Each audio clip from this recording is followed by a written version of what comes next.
Paco Podcast. Midnight Paco. Midnight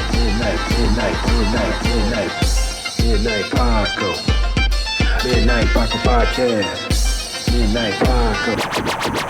Midnight Paco Podcast. See a trucker, blast a trucker. Hey, life. Sandra is also Puerto Rican.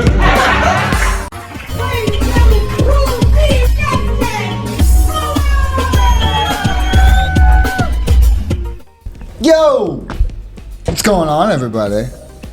Welcome to the Midnight Paco Podcast. As always, you can follow me at Justin Fuller Comedy on all platforms. I am the _great_COREE. That's where you can find me, or you can find us both at the Midnight Paco Podcast. That's right. This dude has a website. JustinFullerComedy.com. Check it out. Yeah. As you can see, ladies and gentlemen, we have a very special guest tonight. We do. He is a fellow comedian. Yes. He is one of the first persons that Jay and I observed on stage and was like, that brother is unfazed. Not nervous about nothing, real smooth. We want to be like that. Calm as shit. Just calm as just telling jokes, got off, hands in his pocket. No F's given, no trucks given. Ladies and gentlemen, John Brown. Yeah. What's up, everybody? Oh, you got drops on that thing, dude. Yeah. That's nice. I never did that with mine. Where can they find you, JB? At John Brown Comedy on everything. Instagram, TikTok, not X. I don't mess with that. Yep. YouTube, John Brown Comedy is the channel. Okay. Yeah. The other John Browns weren't smart enough to secure the usernames. Score. There's Success. There's tons of them, huh? There's a John Brown in the area that I grew up in, which is North Texas. Does all the like Fort Worth and Dallas area clubs and whatnot. Okay. And he's been doing comedy longer than me. Wow. Yeah, and did not think to get John Brown Comedy on anything. So Score. yeah, he's a good guy though. We've talked, you know. Yeah. I've sought out the other John Brown comedians at some point to make sure that I was the best. Nice. Good for you. Yeah. I like I it. just want to make sure I was better than all of them. Yeah. I mean, if they got my name, they're kind of like me, but they're not. Right. It's weird. Right. It's weird. It is weird. It's I mean, super with a weird. common name like John Brown, and Justin Fuller. I know you joke about, like, you say, that's my name, and my brother's name is James and Chris. That's a true story. Yeah. But I'm sure y'all is messing up each other's credit. I mean, like, either helping each other's credit or messing up somebody's credit. I've actually never had a problem with that other than like getting confused with my dad with like local stuff. Oh, okay. You know? All right. Like gym memberships and stuff like that. Wow, you know, okay. like stuff All like right. that. But yeah, my brother Chris used to have stuff like that all the time. Really? Like he would have like he would get I can like imagine. yeah, like I don't know, like it would just be like like report card stuff in high school and stuff like. There was another Chris Brown that went to high school with him, Wow. and so yeah. I got bad grace. I'm like, that's not even me. I'm the good one. I wasn't allowed in a bar because my son got banned from another bar, and his name's Justin Fuller. That's crazy. So I couldn't get in. I'm sure he was barred because of you too, sir. Hilarious. It's funny though because that same bar I did get kicked out of like years, like 20 years ago, like the 20 years prior, but it was a different ownership, completely different name, and then I couldn't get in the same one because of my son. It's You gotta hilarious. follow tradition. You know, and now he's a cop. Ain't that something? That's hilarious. Yeah, dude, it's nuts that there's so many people out there with different names like that. So going back to this, so when we met you, you were, I think 2 years in at the time. Maybe. When did you start? 2019. Okay, yeah. So I was July 3rd, 2019 was my first time on stage. Really? Because my first time was in July in 2019 as well, but then I didn't go back on stage until like December 2020. Okay. And then he got there in March 2021. Okay. Yeah. Yeah, it was. Was it the Funny Stop? Was that where you started? Yep. Okay. I went for 2 weeks before I started doing comedy. Okay. Just to like watch. Check it out. And while I wrote my first 5 minutes, and it is funny to think about like that first 5 minutes. I was working in an office at that time at Land O'Lakes, the place I used to work at, and I sat there all day long rehearsing that set over and over and over again. And that's the one thing when I watched myself when I first started comedy, I'm like, I sound so like rehearsed. Like it was just like I was reading a script. Yeah. You know? I mean, but it's better than not knowing what you're saying. Yeah. In my eyes. I mean, because then you can mess with it. Yeah. Once you know it, then you can get loose with it. You know what I mean? And that's the repetition. But at least you know what you were talking about. What I try to do, JB, is get to the root of this. Yeah. Where did this come from? Like, were you in plays? Were you in the choir? No. I was when I grew up in Texas. I was me and my best friend Chuck. We were like the class clowns. Like we were always getting in trouble, but our teachers liked us. You know, like those kind of kind of kids. Like we would get in trouble, but they wouldn't be mad. You know what I mean? It wasn't bad trouble. It was just trouble. Yeah, like just being in third grade, like singing Adam Sandler songs in the middle of class. You know that we shouldn't have been singing in third grade. Good songs. Like yeah. Like it was. That was a lot of it, and I was always in love. I've watched, I think, every episode of SNL since I was like, I don't know, 3 years, like old enough to remember. You know what I mean? That was our thing we did as a family when I was a kid. Every Saturday night, I would get together with my dad, my brothers, my mom would all watch SNL, and then I would stay up with my dad and watch the Evening at the Improv, which was always like reruns on after SNL on whatever channel it was on. So I was in love with comedy from the beginning, and I think I just started late because I didn't know that you could just go do it. You know what I mean? Like 100%. Yes. Yeah. I agree. I didn't know until I was listening to the podcast. I'm like, oh. I didn't know either until I called Jay and was like, "What you been up to?" And he said, "You're doing comedy." I was like, "You doing comedy?" Oh, so you guys knew each other before comedy? Yeah. Oh, okay. Yeah. We used to work together. I just thought this bromance developed while you were doing comedy together. No, actually, it started at a job we worked at together, and I would have to start at sometimes 5 and 6, and this dude used to be like. At those hours, like he'll be on this machine, like, oh, and I'm like, dude, I ain't even woke yet, man. Like, what? I love this energy, That's man. The best. He always had great energy, and I was like, man, either he knows he has it or he knows where to get it. yeah. And I want some. But he's always been a positive person, especially in that environment, and I was just, that's what gravitated me to him, and he had good work ethic too. So we kept in touch during work, and I asked him what he was doing. He said he did comedy. He sent me a tape, and I'm like, whoa, that was impressive. I want to do it too. I mean, I just didn't know how to do it. That's how I think everybody starts somewhat. And I mean, some people just like go seek it out and go do it. But for me, it was my buddy Brian Gallagher. Shout out to Brian. Yeah. He started doing comedy, and I had met him at a wedding like 2 years before, and he was engaged to my friend from high school. Okay. And then I ran into him at a bar one night, like 2 years later, and she wasn't there, but we started talking, and he called her to tell her that he ran into me, and she was like, have him come over and have some drinks or whatever. So I went over to their place with my buddy I was with, and we had drinks, and then he started telling me about doing stand-up. And I was like, I've always wanted to do stand-up.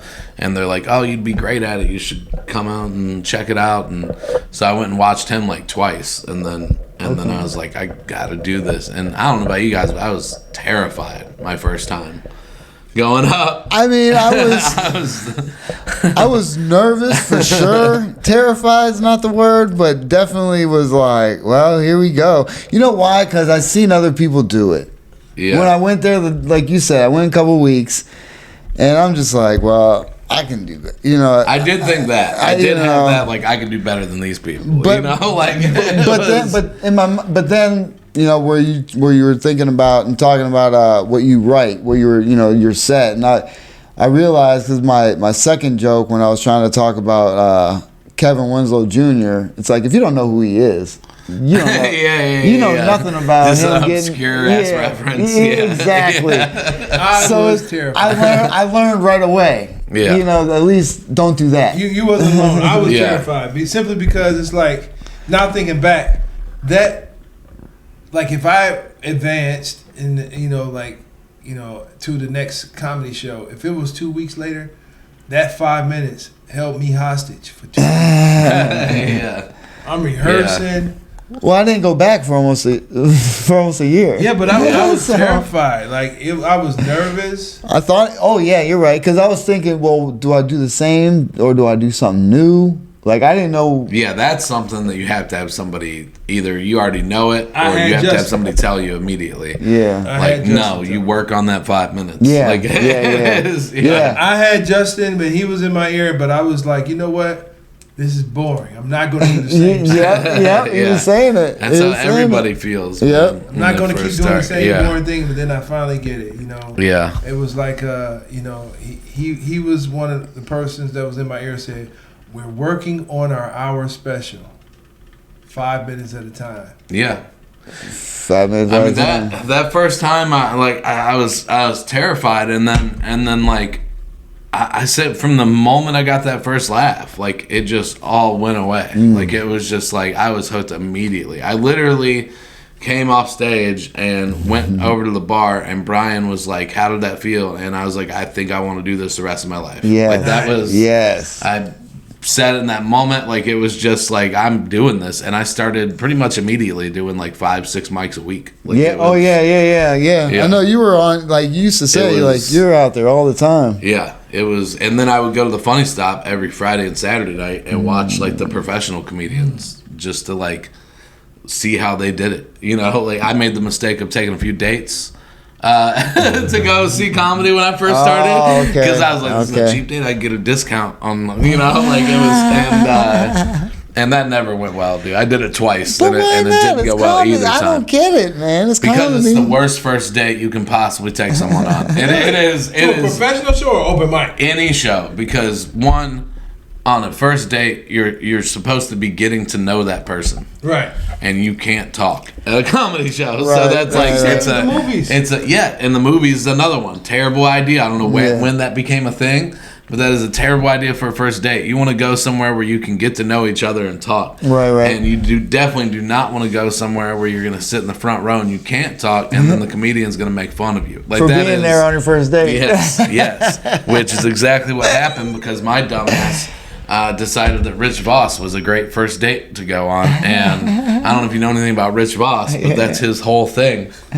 It's just, I'm going to make fun of the people in the audience. And he tore me up, dude, and on a date. Yeah, it was awful.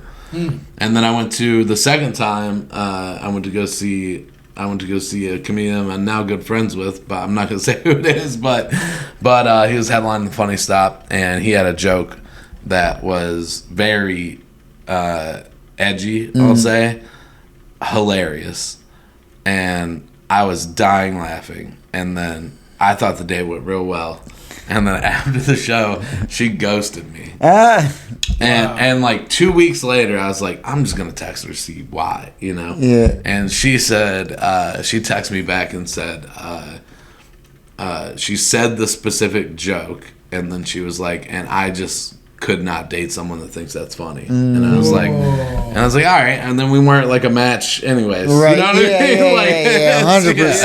Yeah. Some time and money and a whole bunch of stuff. Yeah. Hey, that's a good, good lady. Good for you. And also, I never thought about that, but a comedy show as a first date, not a good idea. You're supposed to talk and get to know one another. Yeah. In the movies, it's not a good idea either. That was a favorite go-to of mine, and I didn't think about that. Yeah. No, because you want to just be somewhere dark so you can hold hands and try to put your hand down it.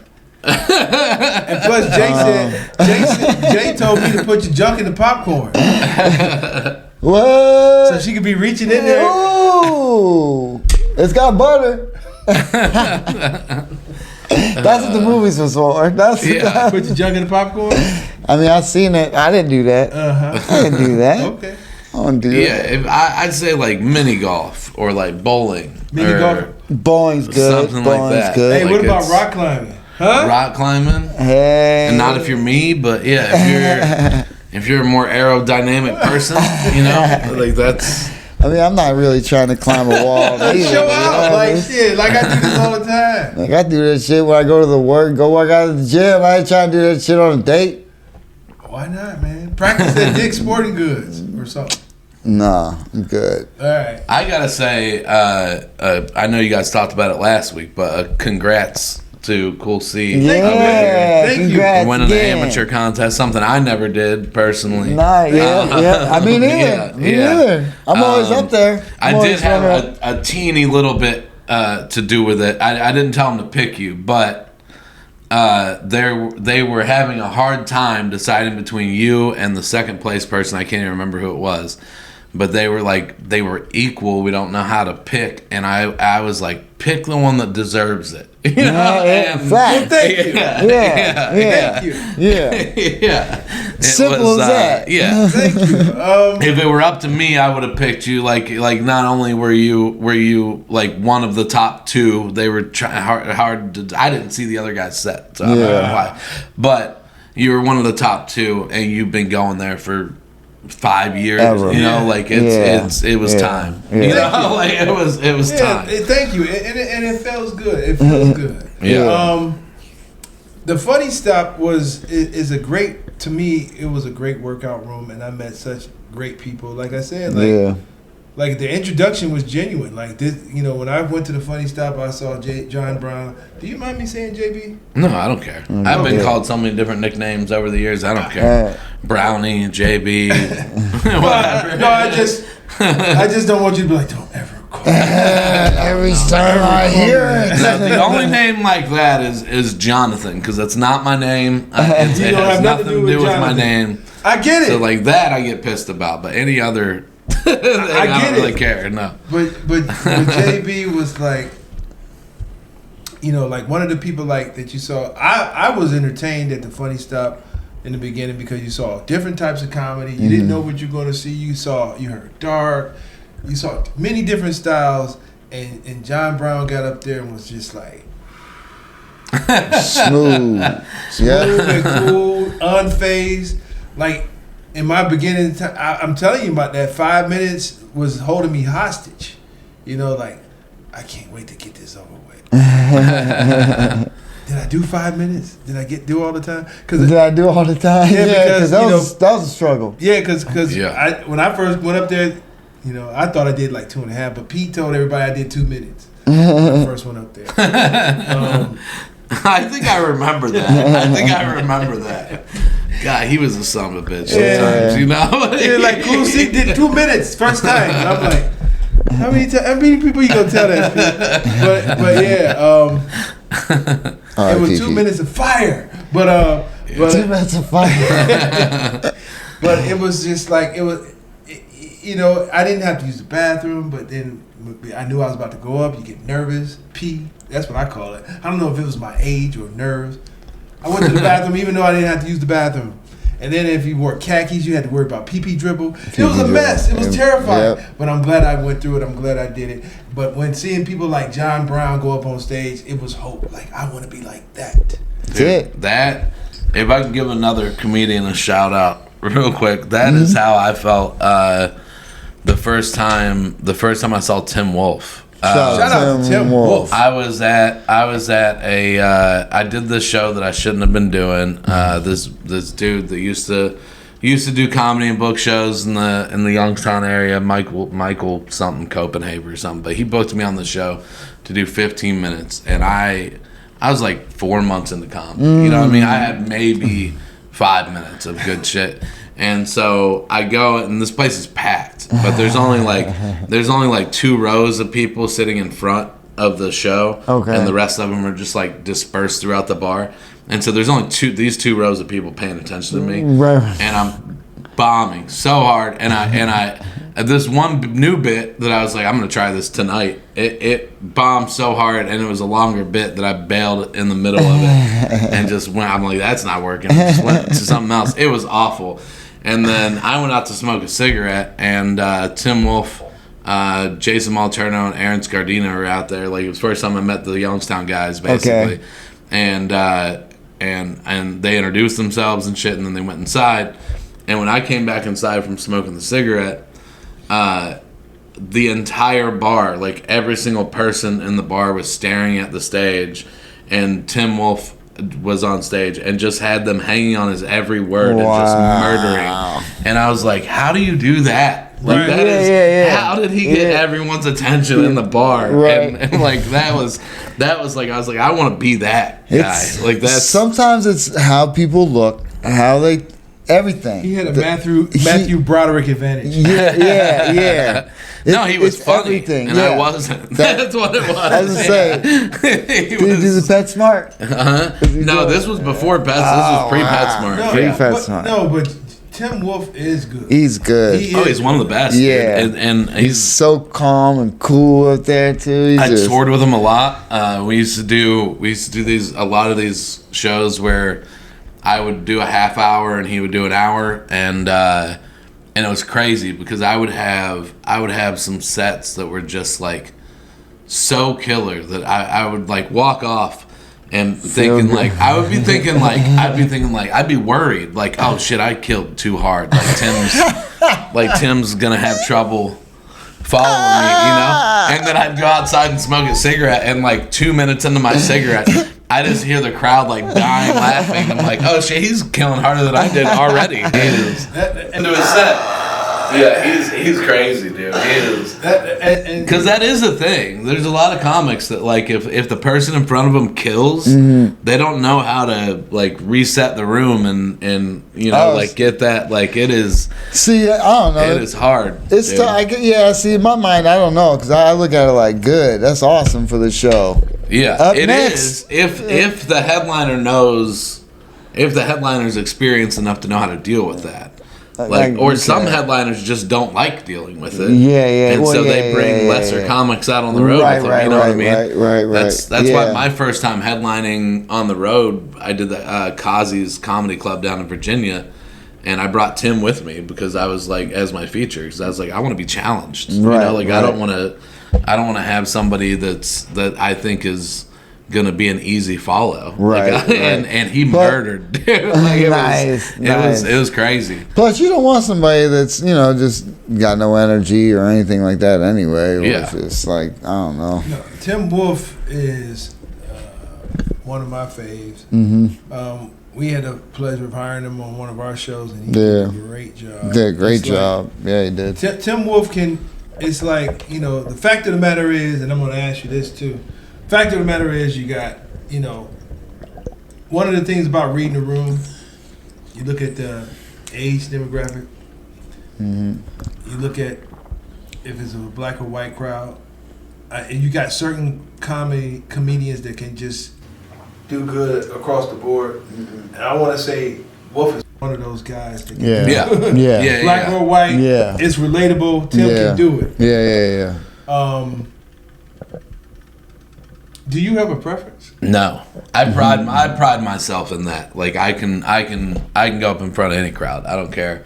I can say I saw that. Yeah, if it's like I did, I can go crush doing the indie shows like Snowflake or the show that Pope and Elliot run, a Happy Dog. Like I can go do those shows for audiences that are like in their 30s. And then like this past weekend, I can go doing shows at VFWs where there's not anybody that's under 30. You know what I mean? It's I pride myself in that because I think that, and I think every comic should, because that just makes you more bookable. You know what I mean? Like it's more marketable. Yes. And there are definitely certain jokes that I don't do whenever I'm in front of an old crowd. Like, Right. it's just, I know, I've tried it, and they Right. don't work Yeah, in front of an old crowd. You know, like, it's, Yep. You gotta have that experience. You gotta know Yeah. what works. You have to have the ability to read the room. Right. Yeah. I mean, if you're a young comic, you have that 5 minutes. Sometimes that's all you have is that 5 minutes. and So you if find out. Yeah. We can hit in front of. Yeah. Yeah, Wait that's, a minute. So But you don't necessarily get rid of it, but you have to readjust. Yeah. You see what I'm saying? Now, You got to put it in the let me ask book. you this, John. I mean, because you're older than us, comedically. Mm-hmm.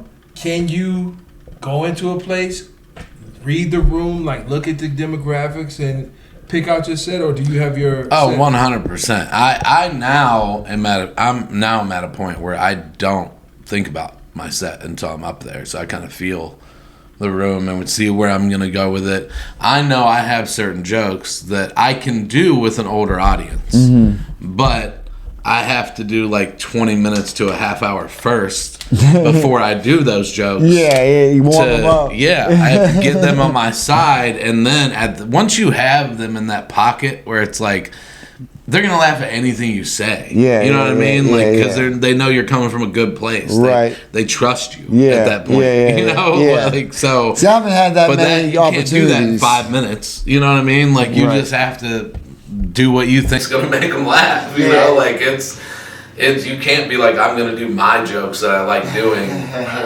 no matter what.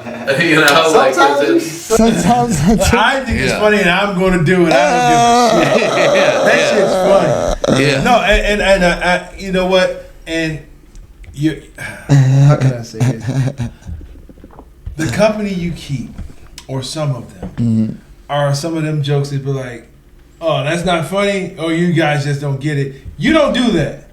No. But it's people that's in your circle. No. I will be like, all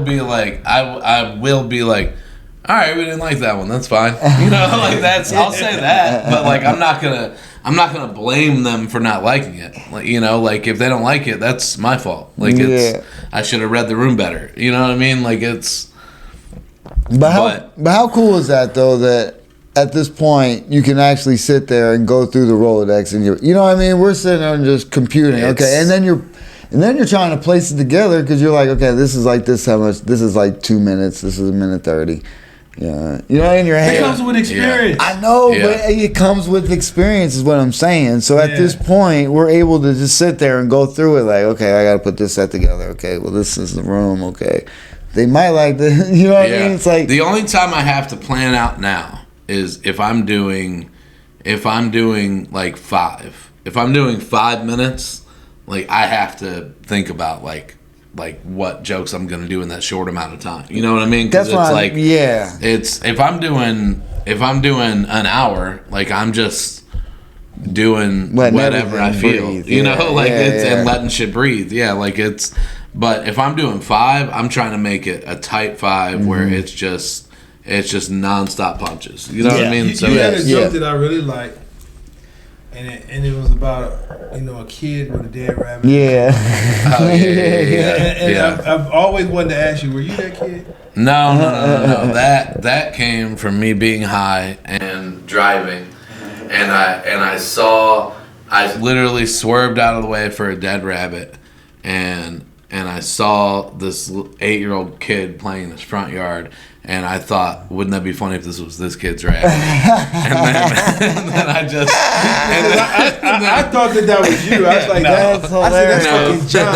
He did that shit. And then he blamed it on some poor kid. But it was him the whole time. No, I never... I had a buddy who did like weird shit like that with animals. Not like killed them, but like would do weird like playing with the dead animals and shit like that. Where's this kid? He's actually, I talk about him in another one of my jokes. He's been in and out of jail most of his life. Sounds about right. But he the most messed up thing he would do. No disrespect. And I didn't think it was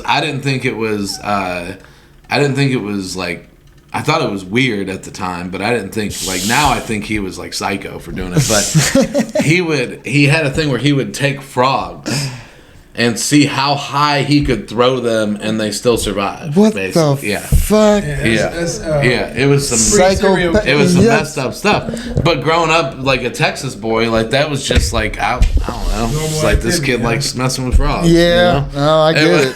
It was. So he starts throwing people off roofs and shit. Yeah. Let me see how far I can throw you. I mean, this was the kid who would be like, "What'd that kid say to you?" And you'd tell him what he said. All right, and he'd just like go and beat the shit out of the kid. You know what I mean? Like he was like that. He always loved getting in fights. He was. And I talk about him in my stand up. I get him back a little bit. Yeah, I mean it's Hopefully you're like, doing all right there, buddy. Yeah. Yeah, and another one that I thought I was like, because this liquid death that he's drinking. No, Not a sponsor. Yeah, not a sponsor. Hit us up though. I told Jay, I said, I wonder if he's playing a joke on us, knowing that shit is hard to find. I went to like 4 or 5 on us, knowing. Oh, really? And I'm I like- could have told you where to get it. I'm like, Yeah. John is playing a fucking joke on us. Like, yeah, I like liquid death. No, I seriously drink it all the time. And Get-Go's and Speedways always have them. Those are I went my to like go-tos. I went 5 to- different stores and did that. I said, he's playing a fucking joke. He's doing some supreme joke telling shit on us. Like, I drink liquid death. I went to a local spot and I'm like, well, they got 5 different ones. Which ones do you want? Any one but the white one. So I got him like 4 different Yeah, kinds. Yeah, I dude, said, I they was treated me like- good, Yeah. man. I said, anyone but the white ones, because he I said was like, anything well, but regular there's water. these ones, so he gets to pick. I just don't drink that much, and a lot of the bars in Lakewood, where a lot of the comedy shows are, started carrying Liquid Death. Okay. Most all of them carry the lime Liquid Deaths, Okay. and then a bunch of them, like my favorite ones, are the ones that started carrying these, the iced teas. Like those are. Oh, that's- okay. that's See, my I didn't shit. even know. Yeah. I just grabbed one of each. Yeah, the I iced wasn't teas are my sure. shit. I was like, Okay. John's playing a big If you saw joke my on no, us. dude, if you saw my fridge at home, it's all Liquid Death. It's Shout out to Wiz Khalifa. yeah. Is that him? Yeah. Oh, okay. Good shit. Nah, I never had. He said ain't one with the one that just tastes like water. I You was like, believe yeah. they actually just had one with water? I Yeah, got it's him. gross. I Dude. know. I got him. The water in a can is weird. Right? It is weird. Yeah. Right? it is like- weird. Super weird. Yeah.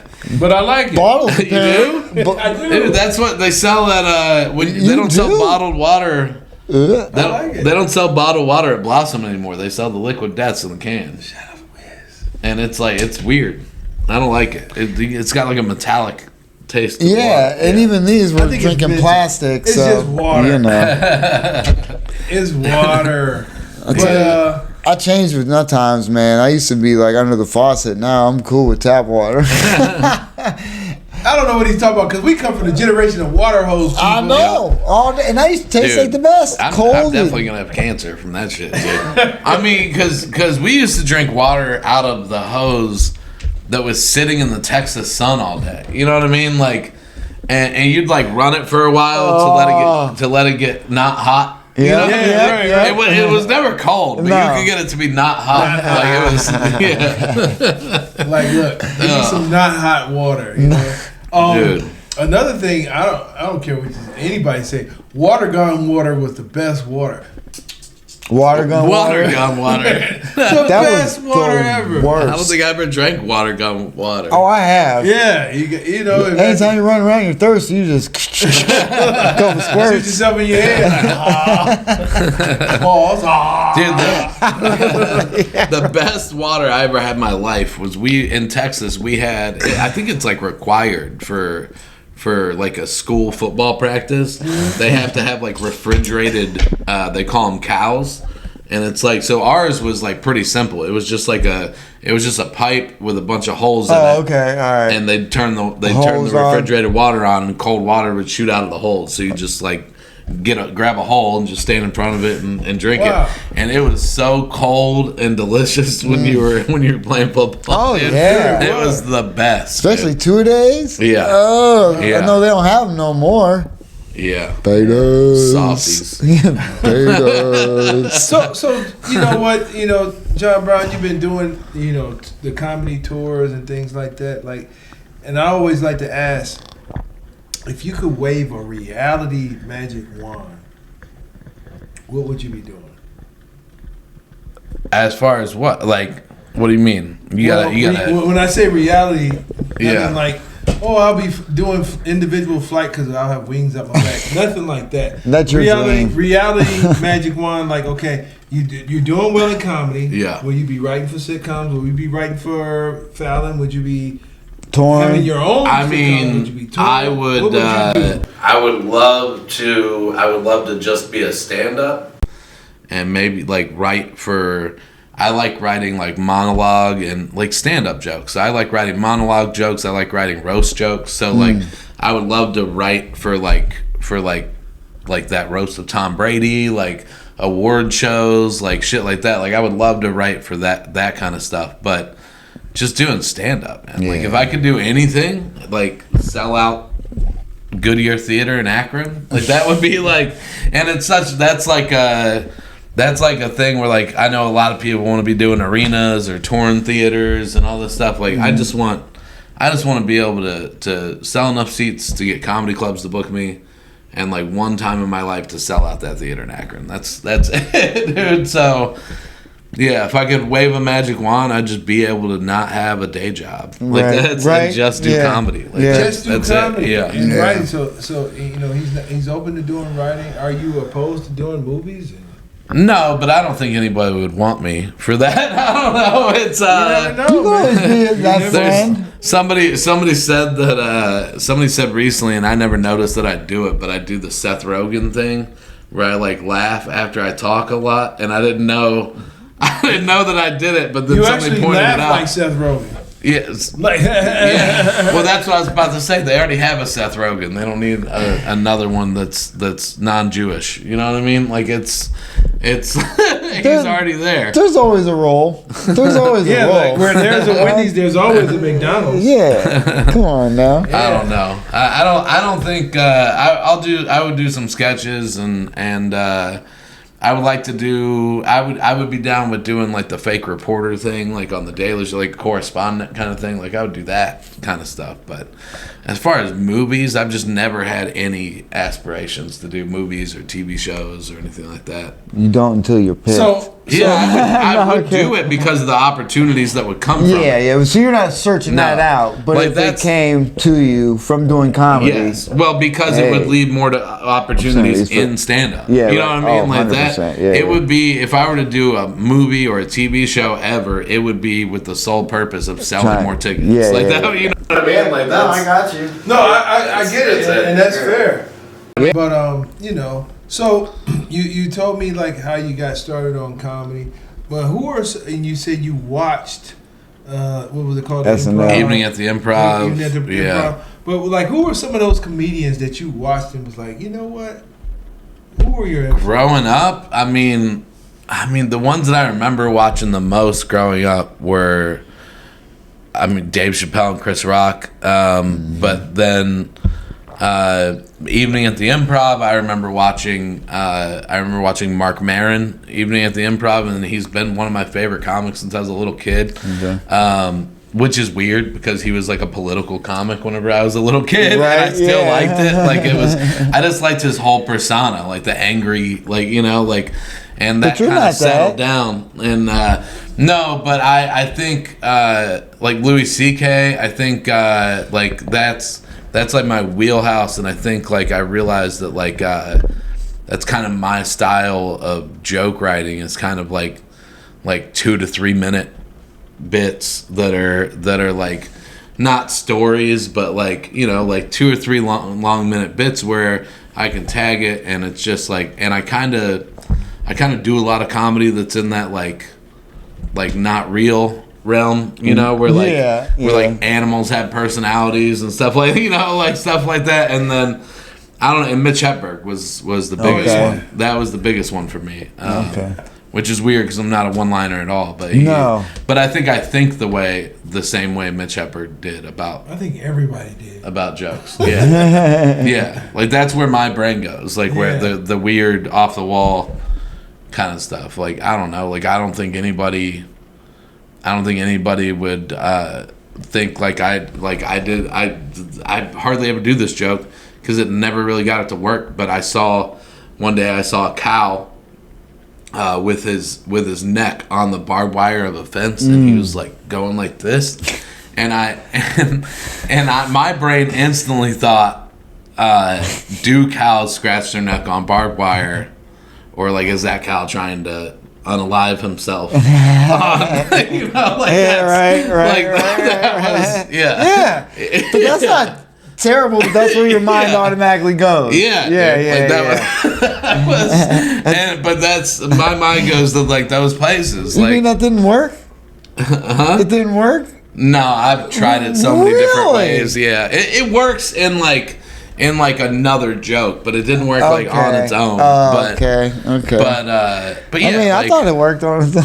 Like when I do a joke about it. You can see a clip of it on my Instagram. But I do a joke about a lady who got arrested for having sex with her dog, and when I saw that article, my first thought in my head was that's gross. But then the second thought was, but I bet that dog was having a good time. You know what I mean? And so that's where I took the joke. Okay, you did that joke. Yeah. So one of the things that Justin and I always prided ourselves with is we never went up on stage with our phones, reading jokes from our phones or from our notepads.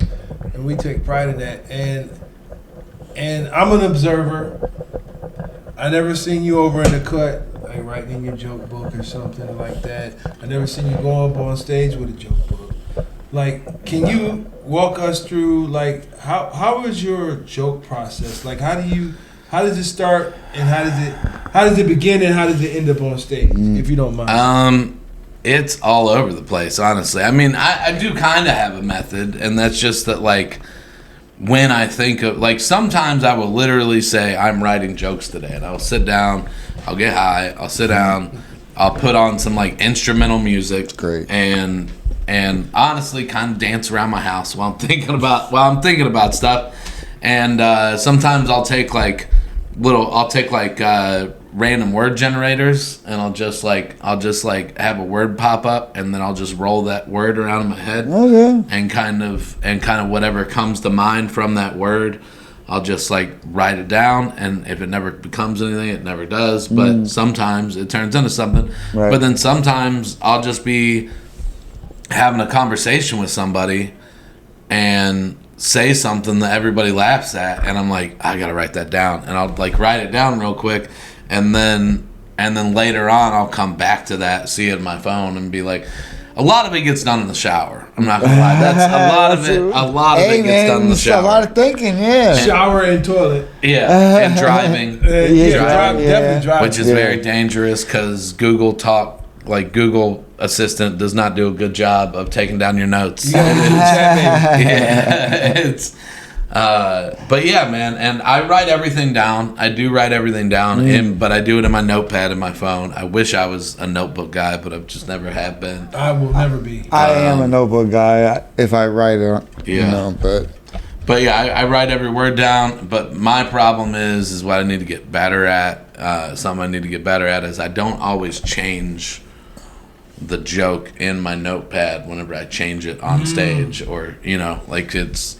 So I think I do like kind of. I probably have had some stuff that I've forgotten, because I didn't write it down. So one of the things that I took away, and I'm honored, and privileged to have is Justin. He was like, we always record each other's sets. Like I record him, or he records me. And sometimes you don't watch it, but sometimes you do watch it, and you can see where you went wrong or where you didn't. You could have said this, or you could have said that. Yeah. Do you record a lot of your sets? I record every set, but I hardly ever watch them. I'm not gonna lie. I get that. I know. The only time I end up watching it is if a joke that I haven't gotten a clip of yet murders. And I'll watch that to see if the audio was good enough to post it on Instagram or whatever. Like that's the only time I watch them, really. But I will say my biggest breakthrough I had as a comedian was whenever we couldn't do comedy for several months for some certain reason, and I had like 200 recordings of myself that I had never listened to, and I sat down and I listened to every single one of them. Wow. And not only did I listen to them, but I went through, and this helped me a lot back then. I don't know if it would help me much now, but I went through and timed all of them to figure out how much time each one of my jokes took. Yeah. You know what I mean? Yeah. That made me a lot better at that point in time, because I whenever I was developing like a 10-minute set, I knew how much each joke took. Yeah. So that helped out a lot. That's a lot. But yeah, I think recording yourself is just holding yourself accountable. You don't have to always listen to them, but you know they're there. You know what I mean? Yeah. What I discovered, like with watching some of my stuff, like from the past, is like you could discover jokes that you forgot about that really hit, that you kind of like slipped your mind. Yeah. And you'd be like, man, because my thing is this, like, don't kill the jokes, just work at it, Right. Like if you did a joke that didn't work, you might want to kill it, but like, man, I ain't never telling that again. but but like every time, I don't know about you, but like now, I'm not saying I found my voice, but I have a newfound comfort on stage, because I used to not look at people. I used to mess with the cord. I used to do a whole bunch of different shit. Yeah. I didn't even look at people. Look, even right now, I take off my glasses, but I took off my glasses when I went on stage because I can't see nobody. Yeah. Like I can't see details, so I felt better. Like if I'm not looking in your eyes, right. I felt better. You know what I mean? So it's like different things like that. But it's like with your newfound voice, you can go back to the old jokes that you thought absolutely didn't work. Yeah. Mm-hmm. Like how do you feel about how can I put this? Not stealing jokes, but how do you feel about people using like what are they called? The jokes that stock jokes. Yeah, stock jokes. How you feel about stock jokes? Like what do you mean? Like what? Like give me an example. Like certain comedians do jokes Yeah. that you like. Oh yeah, I mean it's hack. It's if you're doing jokes that were like already memes, like stuff like that, like it's hack. Like it's hack. I think it's stealing a joke. Right. You just don't know who you're stealing it from. Like it's the same. You know what I mean? Like it's the same shit. I don't know. I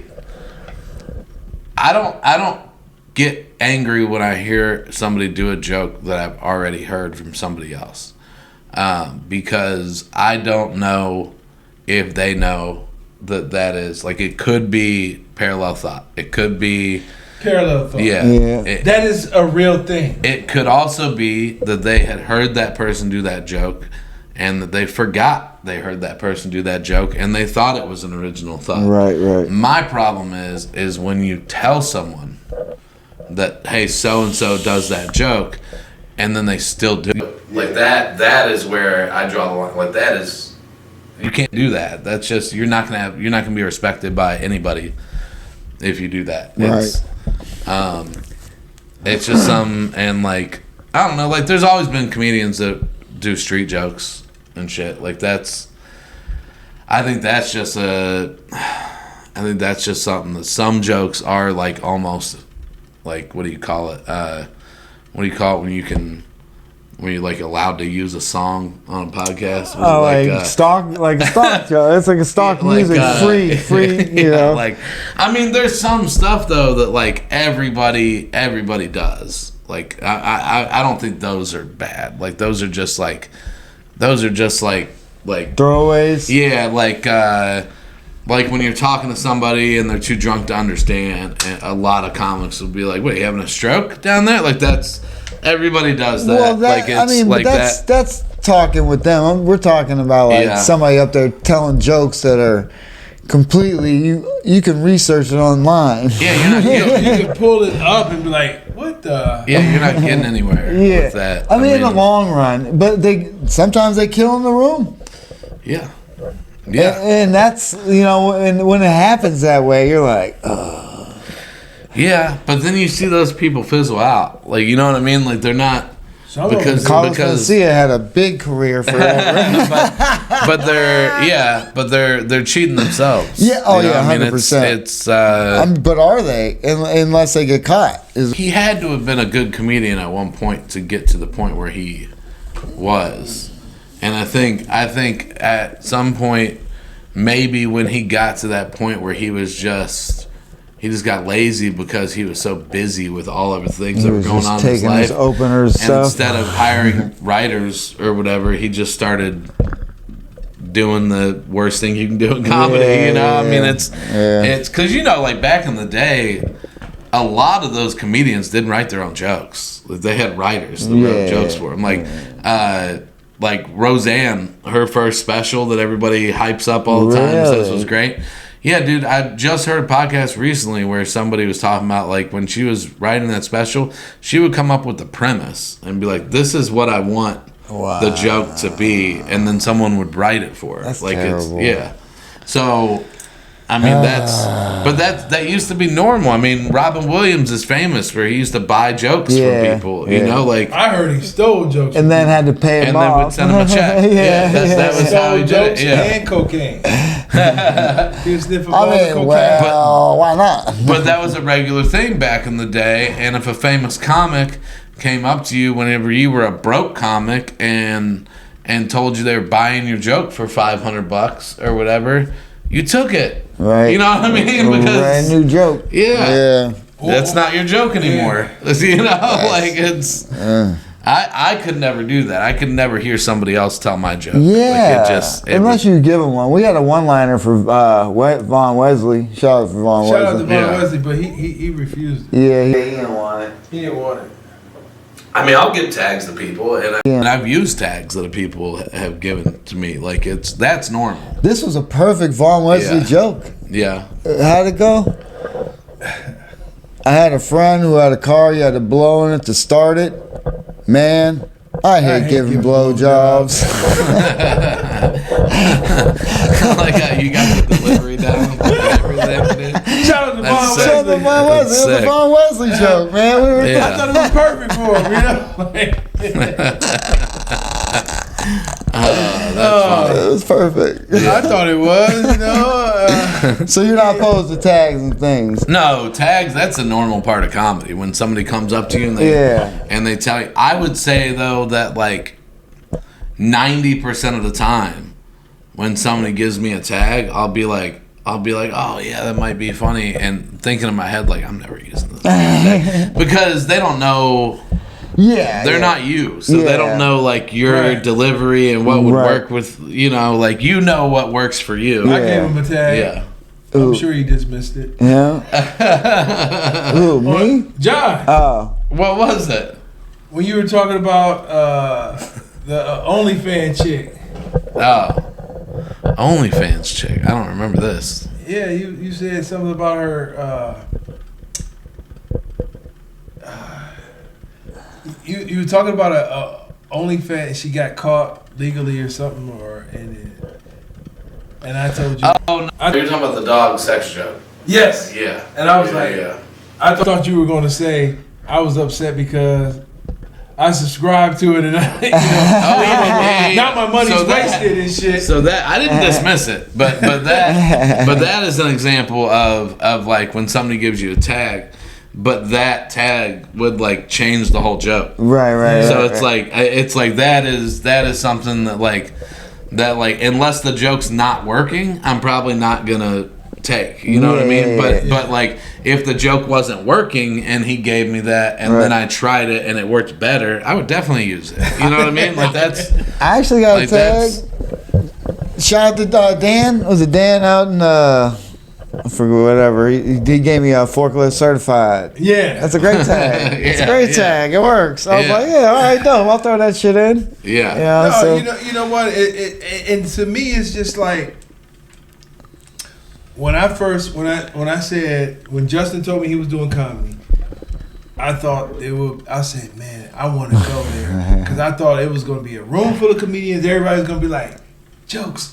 Everybody's gonna be laughing in the room, and that is not what happened. Nobody was talking to each other. Everybody was quiet. I'm like, I came and I was like, oh hell no, this is boring. This is messing up my chi. This is making me more nervous than I ever suspected. So I tried to change that. No, you did good. Yeah. I just tried, man. It was just like, because if I'm feeling good before I go up on stage, I'm going to have a better performance. For sure. Yeah. And I remember a conversation. I was like, yo, this was way back in the day.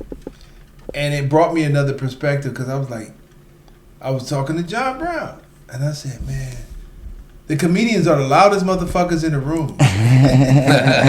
John was like, this is the only time that I'm able to talk to my friends. I'm going to talk to my friends, and I'm not being rude or anything, but this is the only time I get to talk to my comedian friends. I don't know if you remember that. I don't. But I was like, that's cool. That and all. sounds like drunk John Brown, which doesn't appear very often. But I'm like, that's cool and all, but shut the fuck up. I didn't say that, but I'm thinking like, that's rude as hell. That is very uncharacteristic of me because I usually am the one like going like this to the comedians at the bar, like trying to quiet them down. But it is. I probably could have said something like that if I was drinking. Yeah, John was He was in the cut. He was in the groove at that point. I was That like, place was John, rocking. Yeah. The comedians are the loudest people in the room. And John was like, I was like, how come they're not in the room like watching the other? He was like, because that's the time that I get to talk to my comedian friends.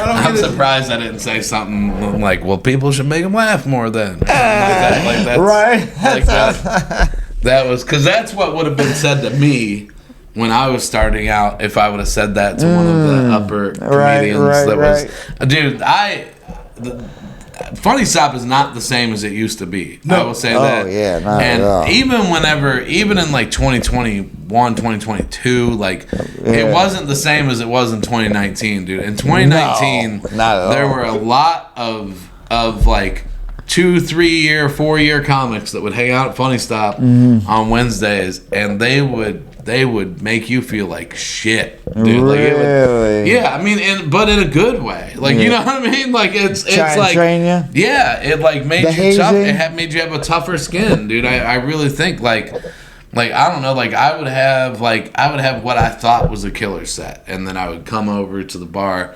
and one of those comics would be like, "What'd you think about that set?" Like whatever, and I'm like, "I thought it was pretty good," and they're like, "You thought that was good?" And I'm like, "All right, dude, what's like?" It was as long as they told you What was wrong and how to fix it instead of just talking shit. Yeah. There's a difference. I mean, a lot of it was just talking shit, but But how about this, John? I know you traveled around too. Yeah. So when Jay and we traveled around. We went to Buffalo, New York. We played the Helium, and then after the Helium, we did this club called Milky's, and they treated us very nicely there. Yeah. But it was like Milky's was Buffalo's version of LVT. Yeah. Have you discovered or noticed like parallel universes in different cities that you traveled in?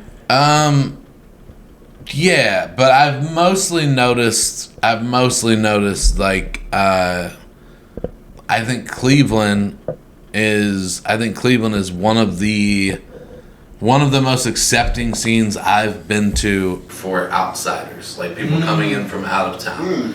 We are very nice to people that come in from out of town. A lot of the times we'll like work together to try to get them spots and whatnot, and I've had not the same experiences when I went to other cities. Like there's some that are good. Like Cincinnati is a very good scene. They're Still in Ohio. very cool, yeah. But like I don't know, like I'm not gonna name scenes, but there's some for sure that I've been to that are like I feel like none of the comics like anybody from out of town. Like it's like they're just kind of put up a wall around you. Like, which is weird. Yeah, Very weird. yeah. Most of the comedy is about networking. So I don't understand when a comic comes from out of town, you all like turn your nose up. Like it's weird. And then to have somebody new on a show anyway, why not? I mean, it's just like I don't understand. Look, people, you can only have a show with you have to have different comedians on it. You know what I mean? Yeah. Whether it be 3 or a bunch. You know what I mean? If you have a festival, you need multiple comedians for a show. It's like it's not a one-man show most of the time. Look at the best mics in Cleveland are the booked mics that Squire has, right? And every time you go to one of those mics, there's always 2 to 3 people from out of town on those mics, like, because that's what we do in Cleveland. Yeah. Like if you're coming in from another city, we wanna get up on your shows when we come to your city, so we're gonna put you up on our show. Like that's just how it should work. Yeah. But a lot of scenes aren't like that, and I think Cleveland is like that. Cincinnati's like that. But that's, I mean, as far as scenes I've been to outside of Cleveland, that's about it. Cincinnati's the only one that I really like. Loved all the comics and the shows and shit that I've done there. Yeah. All right. Wow. Something about the state of Ohio. Yeah. You got love for people that's getting it from the mud. I think is it the blue collar of Ohio? I don't know, but it's just like that Ohio love, like Columbus, and in Cleveland. I'm sure there's other places too, but when we went to what was that, Springfield? Where was Yellow Springs? Where were we at? Down Springfield or something like Springfield, Missouri? Ohio. Ohio. Dave Chappelle. Yellow Springs. Yellow Springs. Yeah, so we were in Springfield though, right? We weren't in Yellow Springs. We were right next to it. But they were Springfield's that same area though. they were like very welcoming, I thought. Yeah. So that's like probably like mostly Dayton comics, that I area. guess, probably. Yeah, I thought they were very welcoming. It's like, I don't know, we're all trying to do the same thing. My experience is... Yeah, go ahead. My experience has been like, especially with even the people that are doing it big time, with the exceptions with a few.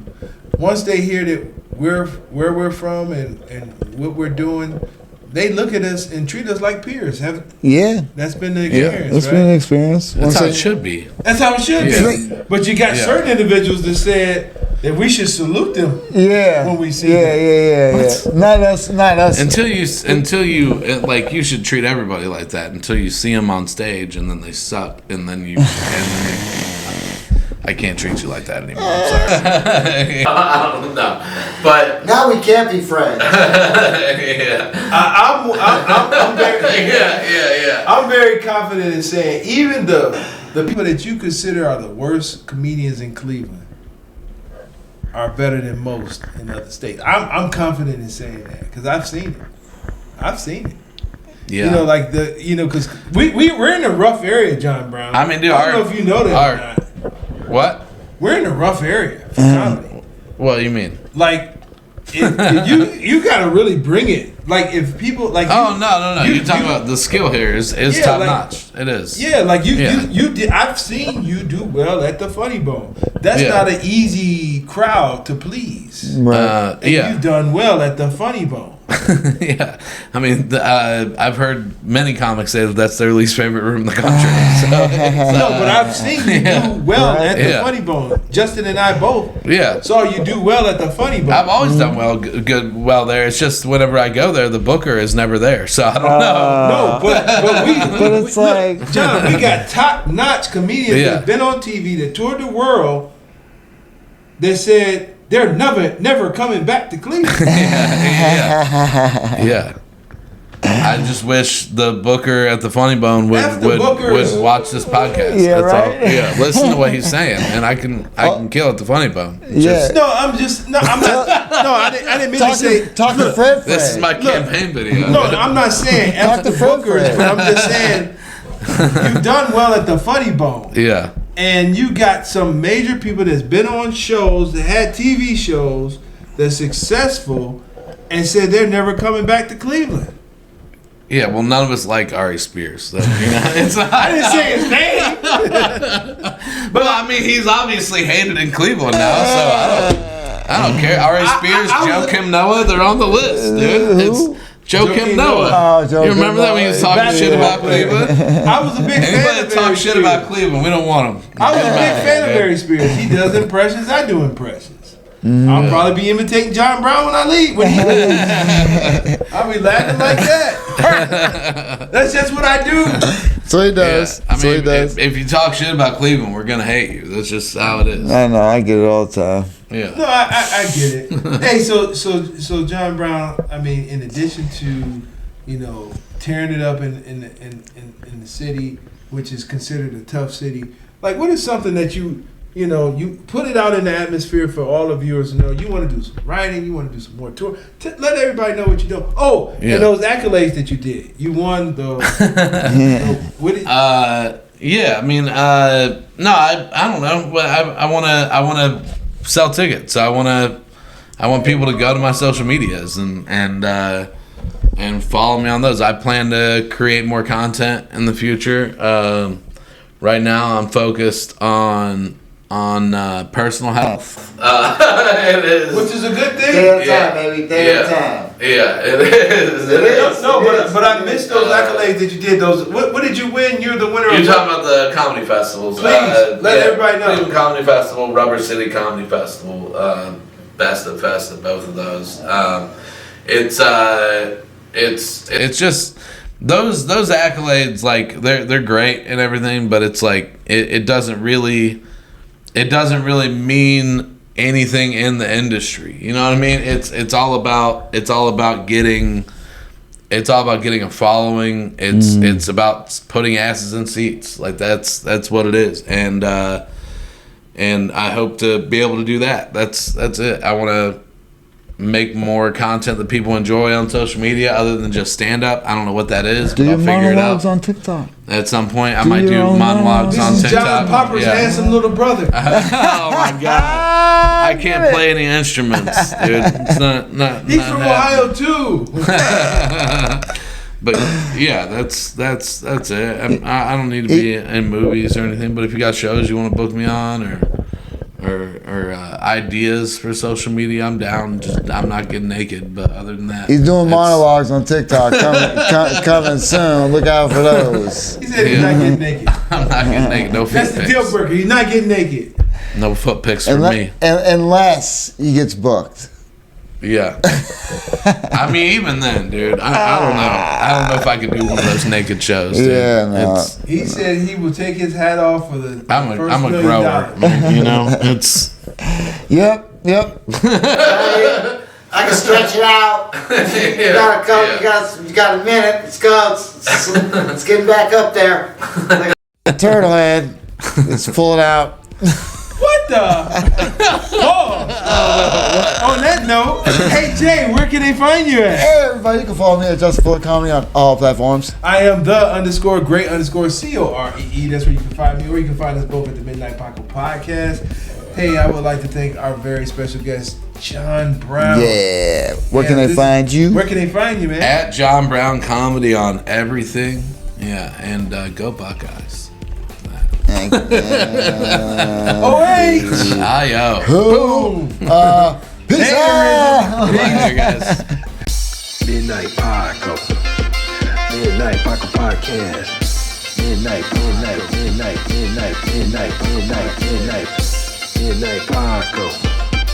Midnight Paco Podcast. Midnight Paco. Midnight Paco Podcast.